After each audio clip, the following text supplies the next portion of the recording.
back to Casual Climbers, the podcast by and for beginning hikers. I'm your host, Donna Patrick, and alongside me is my husband and adventure buddy, Roy. Good morning. Good morning.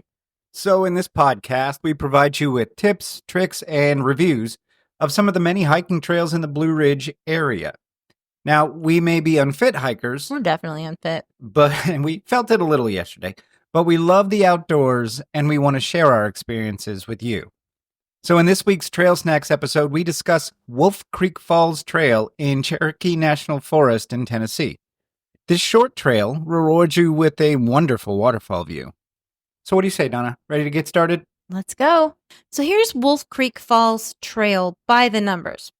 The distance is 1 mile there and back. The time it took us was 43 minutes. 38 minutes of that was moving time. The lowest point was 2,458 feet. The highest point was 2,569 feet. So that's 111 feet elevation change. The friendliness, pets are allowed, but it is not at all mobility friendly. No way. In no way can you get a wheelchair or even hover around mobility cart in there. Yeah, and you hit that first water crossing. First street, yeah. We'll talk pretty about quick. that here in a minute, yeah. Yeah. So first, to get there, search for Wolf Creek Falls Trailhead in your map app, and that's going to be in Del Rio, Tennessee. Now, there is one small parking area at the trailhead with room enough for, what would you say, 3 cars? Yeah, maybe 4 if everybody's being super careful. If you're right close to each other, maybe 4. And it's all dirt and gravel, so keep that in mind. Mm-hmm. And so we initially found this through All Trails, and the All Trails map for this has you parking 2 miles away from the trailhead. We started and walking on this dirt road. Yeah. Okay. And let me say, this is a dirt road that cars go both ways, but it's only room enough for 1 car to go at a time. So even it's nerve wracking if you're driving on this road. It's more nerve wracking if you're walking on this road because we didn't experience this, but you could experience 2 cars coming from 2 different directions on a single lane road, dirt road. With no room on either side. Yeah, one side goes up the mountain, one side goes down the mountain. And there are a lot of really sharp curves. So yes. I was going around these curves blind in a Jeep, curves, just very slowly peering around the corner because I can totally see how there'd be accidents on that road. Yeah. And there might be 1 or 2 spots along that 2-mile stretch where you might have room to scoot over a little bit to let one pass through. I was thinking, nuts. I'm just very, very thankful that we didn't, when we were leaving, that we didn't come, face to face with another vehicle because one of us would have had to back up a significant amount and around curves and on a mountain that was probably the scariest part of this whole hike adventure. There is another way you can go, but it still takes that same road on the other side of the trailhead. So just listeners, understand if you want to do this trail, be very careful driving to the trailhead. Now, we had my Jeep. I think a car would have been fine on this dirt road. I didn't find it having divots and really big bumps and stuff like that. Did you? How did you? I mean, there were some. I'm glad we had the Jeep, but yeah. And the only other vehicles that we saw were pickup trucks. Mm-hmm, we saw those pickup trucks when we were trying to walk the road. They all had dirt bikes in the back of them, so we were kind of wondering about that. Yeah, we started walking, and then we were like, no, this is just walking on a dirt road for 2 miles. That's not hiking, in my opinion. So we went back and got in the Jeep and drove to the trailhead. So all that is to say, if you search for Wolf Creek Falls Trailhead in your map app, that will take you right to the trailhead. And ignore what All Trails tells you on this one. Okay, so let's talk about the first part. Maybe, 100 yards in, if that even, you come across your first creek crossing. Right. And even before then, when you park, you're parking kind of next to a creek that's super beautiful. Yeah, the parking area is right there at the bridge that goes over Wolf Creek, and the creek is beautiful. Yeah. It is a beautiful creek. And it's obviously winter. There was still snow on the ground. Yes. Well, it was kind of icy. It was icy, but it was definitely snow too because we saw somebody had a big dog. Yeah, those paw prints were huge. Yeah. I kept Yeah. looking at those paw prints and thinking, how big is this How dog? big is it? It had to have been a Mastiff or something. or a Dane or something. Yeah. Yeah, it was huge. Yeah, and so that's another nice thing about this trail is that creek runs alongside most of the trail. There are a few parts where you can't hear it, but for the most part, you can hear that creek babbling right along with you. And I Yeah. always love hearing those. I do too. Yeah, I always love hearing those. But that first creek crossing, Mm. it's wide. It's probably wide. 15 feet wide. And it's deep. And there's no bridge. There's no really stones that you can go across. You waded through I waded in your through snow pants and your snow boots. Right. And you still got Right. Because wet. my snow boots go up to my knee. They're the ones that my sister Lene recommended that I get when I was out in Colorado. So I knew they were going to keep my feet nice and warm. 2 pairs of socks, the snow boots, and the snow pants over the snow boots. I thought, yeah, I'm good. I'm okay. But water got in. Not a lot of water, thankfully, but water got in. You went around, but going around entails climbing over fallen trees. There's lots of branches. I did not have, I had my waterproof boots, but they were only ankle-high boots. Yeah. So, in the water that you stepped in was easily a foot deep. And cold. And very cold. So, I kind of scrambled up a little bit to the right of the creek, and there was spots where the crossing was a little narrower and a little shallower. Yeah. So, it was still 4 inches deep. So, no, the water I walked through had to have been more than a foot deep because those boots come up to my knee. Yeah, it was deep. It was deep. And we'll put pictures on our Instagram page of that crossing and then another spot where I kind of we got some video too. You got some video of me the way I went through, and I got some video of you the way you went around. Yeah, so we'll put those on Instagram too.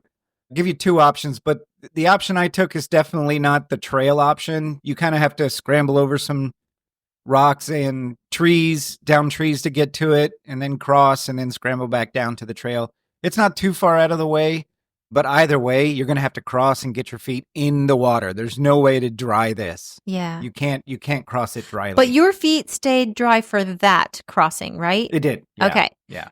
Then there was another. Yeah. So there is a second creek trail crossing, which is much smaller. It's, gosh, I don't know, maybe 3 feet wide and very shallow. Yeah. A couple inches deep. So yes. you can pretty much just walk right through that. And beyond that, I counted 3 places where there was just water pooling on the trail. Large puddles. Yeah. That were, the biggest one was probably, what would you say, 20 feet wide? Yeah, and we're talking right in the middle of the trail. So a mini ice skating rink is what it was, because big. it was not running water. It was on the trail, and it looked like it was frozen. And it was frozen. Yeah. Mostly. Yes. So I got some video of you going, testing it out, and you were fine. And then I wasn't. Yeah. And then my foot went straight down into the ice. And that's the point where you got water inside your water and mud. Oh. It was so mucky. And so I think that's another thing we should tell the listeners about this trail. It's been fairly dry here. Has it? I just was wondering especially in this area, and that is the muddiest trail we've been on in a long time. Yeah. Even as dry as it's been. So this trail, I'm guessing, will always be muddy. Yeah. So, and especially if it's not frozen, those big puddles, you're going to be walking through that muck. Because there was not much room on either side. You could barely get around. It was a nice wide ones. Trail, and I kind of wonder if it was a wide trail because people have tried to avoid these puddles. And so they've kind of walked around them to the point where the trail's just gotten wider. Yeah, probably. Yeah, the trail is an interesting one just because of the hazards. But I mean, I would not go out of my way to do this trail. So you get to this clearing after you've crossed all of the waterways right. and stuff. So you get about half a mile in, and then there is the pretty big clearing. Yeah. I mean, it's pretty big. It looks like it's a place where somebody with an ATV might want to do donuts. Yeah, or you could set up several tents there. It's just a big circle clearing. Yep. And then just beyond that is the top of the waterfall. The top of the waterfall. And we thought that was where the trail ended, and we were like, ugh, the top of the waterfall, you can't see anything. No, I'm not yet. I was so disappointed. You can clearly hear it. It's roaring down. And it's pretty up there. You can see some stuff. You can see it. But so we looked around, and the All Trails map ended right there. Okay. That's where it ended. So that's why. That's where it said, okay, you're done now. So this is one of the instances where All Trails really fails you. Yeah. Because it doesn't get it to you. So we eventually found a little path to go down to the bottom. Did you see that tree? I saw it after you were already going down, but there was a tree and it had just somebody had like, I think it was green spray paint an arrow on that tree. I did not. To go down there. I saw it way after the fact and I forgot to take a picture of it. I feel bad about that. Okay. So if you're in the big clearing and you're facing back the way you came. No. Oh, okay. If you're in the big clearing and you're facing toward the waterfall, so like as if you had just walked in to the clearing, off to your right-hand side, at kind of like if you imagine a clock face, it's going to be about 2:00. There is a little path that goes down, and I'm assuming that's where the arrow is. Yes. Okay. Yeah. So you can find it. It's not well marked. If Donna said there's an arrow there, so that's awesome. It was actually pretty big. Yeah. But it was just like one like just a spray painted arrow. Yeah. Yeah. That's my spray paint sound. I like it. It sounds like your gun sound from several episodes ago. No, gun sounds are pew pew. Okay. We need to revisit that again. So yeah, so you take that trail down. It was very icy and snowy on that little scramble down. Yeah. So, and it's very narrow. Yeah. If it's a foot wide, I'd be shocked on how narrow it is going down to the bottom of the waterfall. We've done some sketchy, like little, let's try and get down to this waterfall. We've done one or two that have made me feel like that, but not very many that have made me feel like, okay, is this where I die? But this was the first time. And okay, so I watched you go down, so I knew it was safe. You didn't die. Thank you for that example. This was the first time that I felt you always say it's easier to come up than it is to go down because gravity's kind of pulling you down. Also, I kind of leaned back and I kind of turned around and put a foot down sideways or whatever. There is no wrong way to get down safely, honestly. Yeah. So you'll never hear me judge you on that. Because you had the fallen leaves from fall, then you had the water, the ice, the snow. It was very slippery. Yes. Very slippery. There were many times, and thankfully there's a lot of trees to grab onto to help, just because the trees are right on you. Yeah. So, yeah, I found getting up much easier just because, your momentum is going up instead of down. You're leaning forward and you're climbing up and you can kind of maybe see better or tell better. And also, plus, coming back up after you've gone down, you kind of remember where to put your feet, where it's safe, where it's not going to be too slippery. Right. But I imagine in the summertime, this is pretty great. I would think so. There's a decent sized pool below the waterfall. We didn't get anywhere near it just because all of the rocks down there had ice on them. Boulders and whatnot. Yeah, these are big boulders. And I did not even want to risk slipping and cracking my head open. Yeah. On these things. So in the summer, though, if we do go back to this trail, which there are better ones, but if we do go back to this trail, I will definitely get in that water. Because that pool was pretty big and it looked like it was a couple feet deep. If I lived closer there, how long did it take us to drive from Greenville, South Carolina to Wolf Creek Falls? 2 hours. Yeah. Almost exactly. If I lived closer, I'd go more. I'd definitely go. Well, I say that, but we've got Paris Mountain State Park right in our backyard. Basically, is 10 minutes away. And we don't make it up there too often. Not as much as we probably should. But yeah, I mean, overall, though, once you get down to the waterfall, the falls itself are beautiful. It was beautiful. It's a beautiful fall. Started out to be a rainy day when we left the house, but it cleared and there were some blue skies and the waterfall was beautiful and there was ice and it was gorgeous and it's secluded. We didn't run into a single person the whole time we were there. Yeah. So it was nice. It was nice to be there and just enjoy the the solitude and the waterfall by ourselves. Yeah. It was nice. Yeah, it was nice. So, would you recommend this if you're in the area? Absolutely. I think I would too, with the caveats that you're going to get wet and muddy. Yeah, So just be prepared for that no matter what. Have that mentality. As I was going through that first crossing and it was that deep and all of that, I was thinking to myself, I'm really not a girly girl.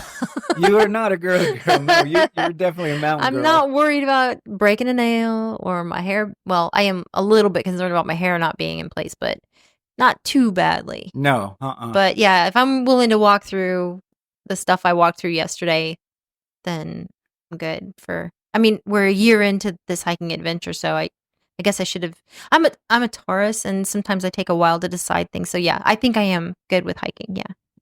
You come to that decision 50 Yeah. episodes in now? Okay. All right, good. You know what? I should also point this out. There is nothing around this trailhead as far as gas stations, restaurants, bathrooms. There is not for a while. We You're a stopped good half hour away. We stopped in Hot Springs, North Carolina. We did, which is a good 30 minutes away from this trailhead. There was this adorable place that we stopped for breakfast. Oh, the diner. Yeah, in Hot Springs. I think it's right next to the Dollar General. I forgot the name. It's the only restaurant that is now open. There are several restaurants in Hot Springs, but it got hammered flooded in Helene. Mm-hmm. So it is the only one open. I had a chicken fried steak, and it was huge. It was the biggest chicken fried steak I've ever seen. I didn't even get through half of it. I know, it was the size of your head. Yeah, it was so good though. So good with the white gravy. White gravy. Yeah. It was so good. And the people there could not have been friendlier. Oh my gosh, yeah. So, but anyway, that is the closest. We kind of stopped for breakfast because we were looking for a bathroom, and that was like, the bathrooms there for the customers. That is like, there's no bathrooms in any of the grocery stores, not the Dollar General, nothing nearby. So if you want a bathroom, I recommend stopping at that diner, getting something to eat, and using their bathroom. Yeah, and they super welcome hikers too. They're super welcoming of hikers. Oh yeah, like a lot of their menu items are about hiking. Yeah. So it's really kind of neat. They on Saturday mornings they have, I guess, fresh baked cinnamon rolls, and they were out by the time we got there at 10:30. Yeah. So if you're gonna get them on Saturday, just get there early, I guess.